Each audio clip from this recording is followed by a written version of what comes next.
Mock Draft 3.0. Is landing Caleb Williams and Marvin Harrison possible? What's up, guys? Swift here, covering everything Chicago Bears. I told you guys I would be dropping a Caleb Williams version of the mock draft, and since I just released my Caleb Williams full scouting report a couple days ago, I figured now is as good of a time as ever. But today I want to talk about a weird trade rumor that's going around as well, and mix that in with the mock draft. I think one thing you will notice is it's much harder to get as much talent in the draft when you don't trade the #1 pick. The value of that pick is just insane, so if we hold on to that, the overall draft haul will not be as impressive, but we could come away with a blue chip QB prospect. You guys know where I stand on the QB position, but as always, I trust Ryan Poles. Today I'm going to show two different versions of a mock draft where we take Caleb Williams. I think taking Caleb Williams at #1 overall changes a lot about how I viewed this offseason,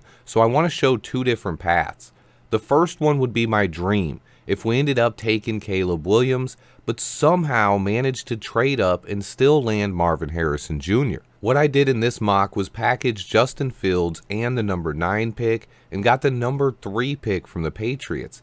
This allowed me to pull off a move similar to what the Texans did last year in the draft, taking two players in the top 5 picks. Coming away with Caleb Williams and Marvin Harrison could be a possibility. I do think it's a highly unlikely scenario, but if you want to talk about a scenario where we get Caleb that would really excite me, this is it. To go with Caleb and Marvin Harrison Jr. in round 1, I also was able to land Caleb's former teammate and Jerry Rice's son, Brendan Rice, in round 3. That would give the Bears and Caleb Williams an insane 1-2-3 punch at the wide receiver position.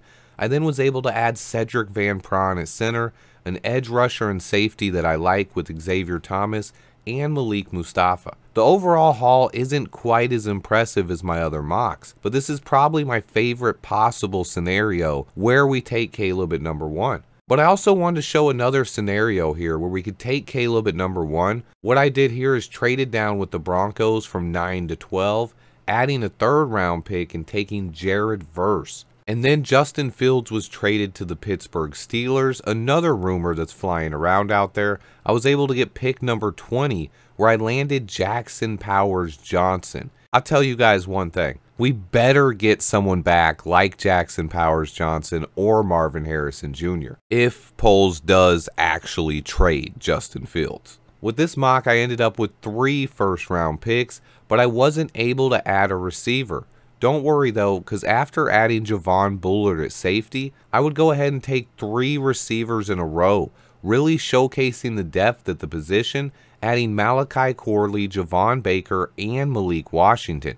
I would not be upset at all with landing those 3. I think Ryan Poles has about 20,000 different paths he could take this offseason and still make the Chicago Bears a lot better of a football team.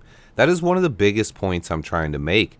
Too many people seem dead set that the Bears have to take Caleb Williams. I don't have anything against Caleb. I really like him as a prospect. I just want to continue emphasizing that nothing this offseason is set in stone. And I believe that no matter what route Poles ends up taking, the Chicago Bears should end up a lot better. We have unique ammunition and flexibility this offseason to improve the overall roster.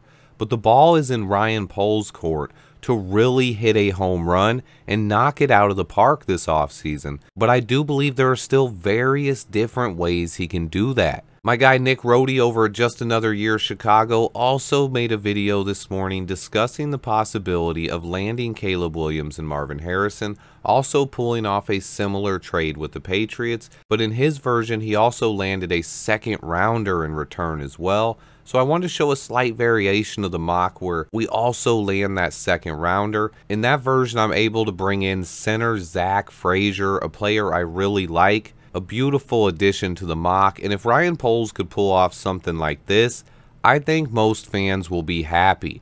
Go check out Nick's video at Just Another Year Chicago for more insight on this possible scenario. He's a good friend of the channel, and I'm looking forward to doing more collaborations soon. Please remember to hit that like button for me, guys, and until next time, bear down!